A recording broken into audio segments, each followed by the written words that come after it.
that I typically do before I squat.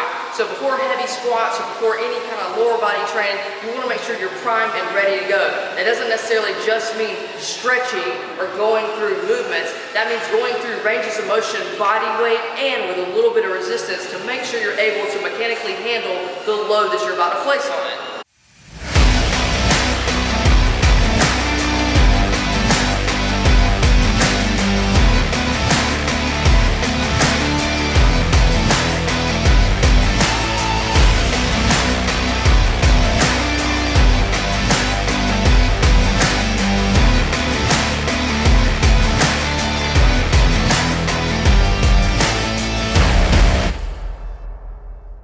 People always ask me, Stacy, how many reps, how many of this did I do whenever, I'm warming up. The thing is, you warm up before you ever get under the bar. So you make sure that you are moving well before you ever get up under the bar. That makes your warm-ups go easy and smooth, and you feel much better when you're going through the movement.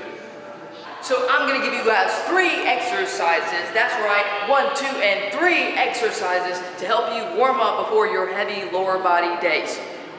And behind door number 1 is the Cossack Squat. The Cossack Squat and the modified Cossack Squat are 2 of my favorite lower body warm-up mobility exercises.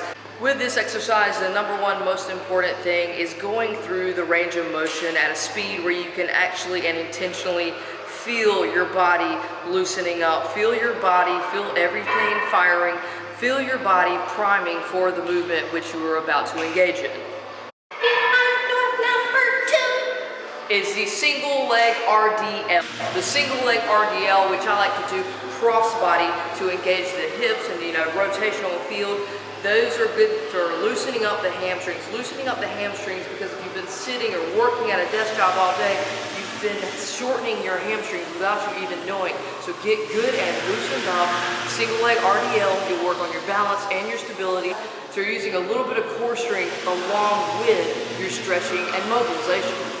And I like to go through these moves at body weight first to make sure you are being real intentional with the mind-muscle connection.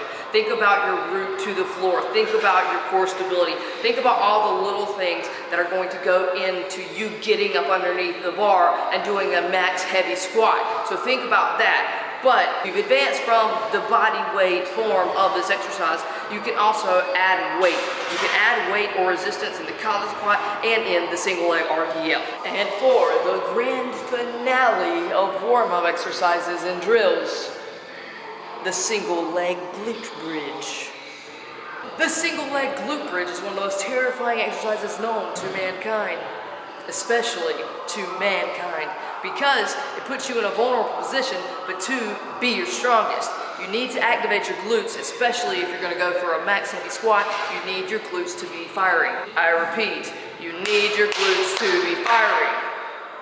So as much as you don't want to do this, especially in your powerlifting gym, because hoorah, get your glutes firing. Single leg glute bridges are the icing on the cake. You can also do those with a weight as well once you master the body weight addition of it. So what I'd say, add these 3 mobility drills into your routine, 1, 2, and 3, doing 2 to 3 sets of each one before you ever get up under the bar.